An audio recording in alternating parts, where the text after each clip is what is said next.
Yo, yo, yo, Shellstastic again from Shellstastic Sports. How are you lot doing, man? We're going to do another video. This is going to be boxing related. The fight that went this weekend over there in America. Teofimo Lopez, the return of Teofimo Lopez against Pedro Campa. Obviously, Teo's moved up now to 140 after leaving 135 after his defeat to George Kambosos Jr. Obviously, after the fight, he did hear he had a few health problems. You know, he had like an air in his lungs and he could have died in that ring. So thank God obviously he's alive. Forget about boxing, just him as a man. Good to see him back as well, healthy as well, and obviously at a higher weight as well. Which we knew he was getting too big at that weight anyway. Same like Haney, same like Ryan Garcia. These men, I was saying this at the time. When I was saying the four kings at 135, him, Haney, Ryan Garcia, Tank, Davis. I was saying that none of these men are going to meet at 135 because, I mean, Tank's the only one that could float between that because he's an actually very small guy compared to the other three. But the other three, I always said they will meet at 140 at least because they're all too big for the weight. So 135, he was never going to get the best out of them anyway.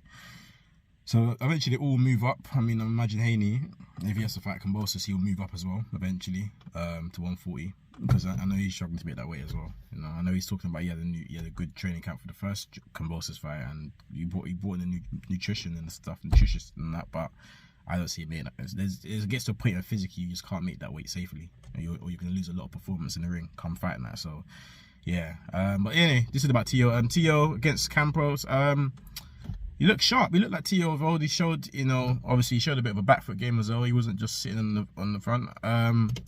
Obviously Pedro Campa, Mexican, very tough. One thing was evidence is that punching power at 135, it ain't gonna necessarily translate at 140 because those guys are a lot more bigger. They're taking bigger punches and they're boiling down from maybe 160 to get down to 140 as well. So he ain't gonna be able to just knock people. He's gonna have to wear them down, go to the body, slow them down like he did in this fight. Basically, he slowed them down. I think it was at round 7 or was it round 9? I can't remember. It was either 7 or 9. I think it was round 7. He got the stoppage. It was a beautiful reverse 1-2, right hand and a jab, bang. It's an unrare combination. Normally it's the jab and the right hand behind it, but he did the reverse 1-2. He threw the right hand and he caught him with a beautiful jab. His jab was one that was working really well. It was a nice power jab. He kept landing it, kept rocking his head, Campa's head back. Threw some nice little left hooks as well in there. Nice right uppercut as well. He's got a very good uppercut. And he's going to the body slowly, and I feel like that's when you realise that he ain't gonna get this guy out here. You know, at 135, some of them shots he was hitting with Campo, he would have laid people out sleeping because Teo was doing that. You know, so yeah, 140, his power is not gonna have the same desired effect unless he catch someone early cold.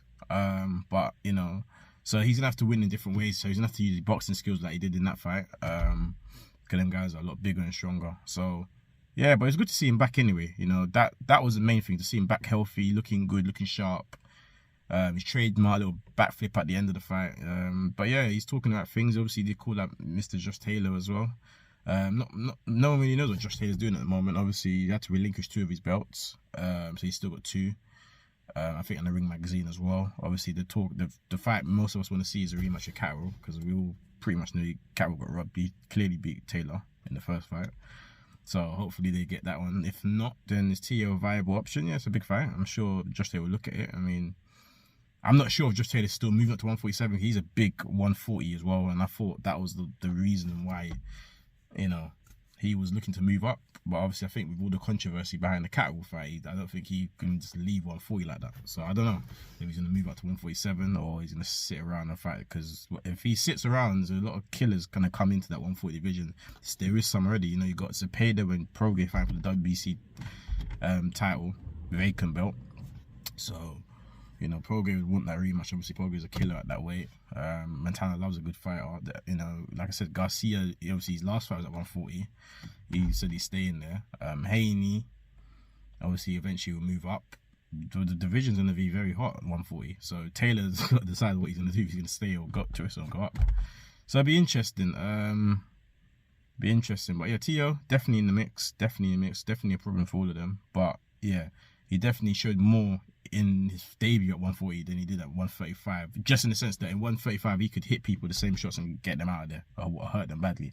At 140 I don't think he's gonna get that because them guys are a lot tougher and stronger, and yeah, like I said, they're bigger as well. So But it's good to see him back, man. Good to see him back doing his thing. So yeah, what I'd like to see him do next, well, you know, if he can't, he's talking about fighting for a title, and I feel like that's where he's got to go. When you're a championship fighter, you might to get into a new weight, and if you can't get a direct shot at the title at the weight above, then yeah, you should just have a 1 or 2 feel-out fights at that weight, and then you should be looking for the champions. So I don't know if he's gonna get a shot at any of the belts next. If not, then maybe take on another good opponent, a level up from Campa, someone that maybe gonna give him a bit more. Campa wasn't bad in this fight. He was swinging and caught Teofimo for shots as well when he was a bit dropping that hand and had that lazy hand down, but nothing really threatened Teo. But yeah, if you can get someone similar but even a bit better, then well, yeah, let's do it. You know what I mean? Let's do it and then fight for a belt. If not, you know what I mean, get a straight shot. So it'd be interesting how he moves at 140.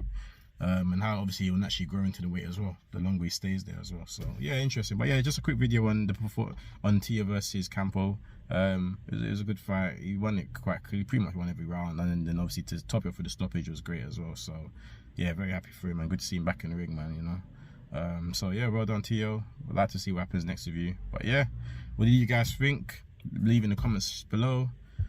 Share, subscribe, like, do all that beautiful stuff, and I'll be back with another video very soon.